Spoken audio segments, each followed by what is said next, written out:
विश्व प्रसिद्ध दरगाह के चौथा पर होने वाला सालाना गुसल की तारीख का हुआ ऐलान।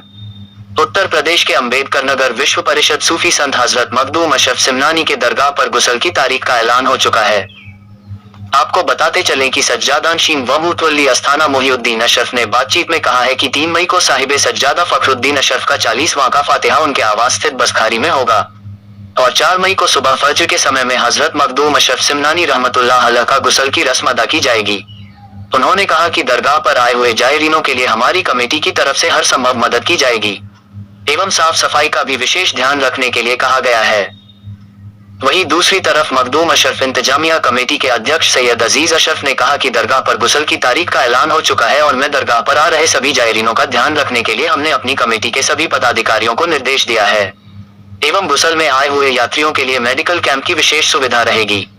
ये मेडिकल कैंप मौलाना अनीस मियां की तरफ से लगाया जाएगा एवं मखदूम साहब की दरगाह लगभग 700 साल पुरानी है। बताया जाता है कि ईरान के सिमनान प्रांत के बादशाह लगभग 700 साल पहले अपने बादशाहत छोड़कर भारत चले आए थे। ऐसा माना जाता है कि 6ठी सदी में ईरान के सिमनान प्रांत के बादशाह हजरत मखदूम अशरफ सिमनानी अपनी बादशाह छोड़कर लोगों की भलाई के लिए निकल पड़े थे और कई देशों से घूमते घूमते आपने की चौथा शरीफ को अपना आखिरी ठिकाना बनाया था। इस जगह पर उन्होंने एक बड़ा सरोवर खुदवाया। बताया जाता है कि इस सरोवर की खुदाई के समय कुरान की आयतें पढ़ी जाती रही है और इसके निर्माण कार्य के पूर्ण होने के बाद जब इसका प्रयोग लोगों ने शुरू किया तो हैरान कर देने वाला नतीजा सामने आया। जिन लोगों को कोई भी शारीरिक बीमारी थी इस सरोवर में नहाने से सब ठीक हो जाया करती थी। यहाँ तक कि चरम रोग के भी रोगी ठीक होने लगे थे। देखते ही देखते इस सरोवर की प्रसिद्धि इतनी बढ़ी कि पूरी दुनिया से लोग यहाँ आने लगे। मखदूम साहब और कमाल पंडित की दोस्ती और मानवता के लिए उनकी भलाई का ये सिलसिला तब से आज तक चला आ रहा है। मखदूम साहब की मौत के बाद उनके आस्थाने की देखभाल का जिम्मा उनके भांजे अब्दुल रज्जाक नूरुल्लैन ने संभाल लिया था। बताया जाता है कि नूरुल्लैन को अपने जीवन काल में ही अपना उत्तराधिकारी घोषित कर दिया था। मखदूम साहब के लोगों के खिदमत की यह परंपरा आज भी बदस्तूर चली आ रही है। हर साल मुहर्रम के महीने में लाखों की संख्या में देश विदेश से लोग उनकी मजार पर अपनी मन्नतों को लेकर आते हैं और चादर चढ़ाते हैं। इस फकीर की मजार पर अमीर गरीब छोटा बड़ा एक समान है। यहाँ आने वालों में मुसलमान के साथ साथ हिंदुओं की भी संख्या काफी में होती है।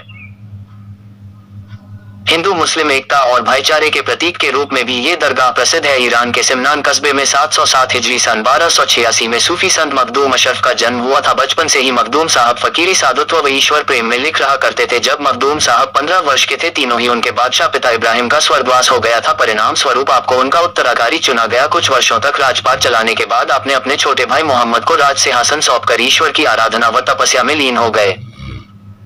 ऐसा मानता है कि ईरान के सिमनान में एक प्रार्थना सभा स्थल पर इबादत कर रहे थे, तभी ईश्वरीय संदेश प्राप्त हुआ कि राज्य सिंहासन का परित्याग करके हिंदुस्तान की तरफ कूच कर जाओ। 808 हिजरी सन 1387 ईस्वी में हजरत मखदूम साहब ने मानव जाति की सेवा करते हुए आखिरी सांस ली और इस दुनिया को अलविदा कह गए।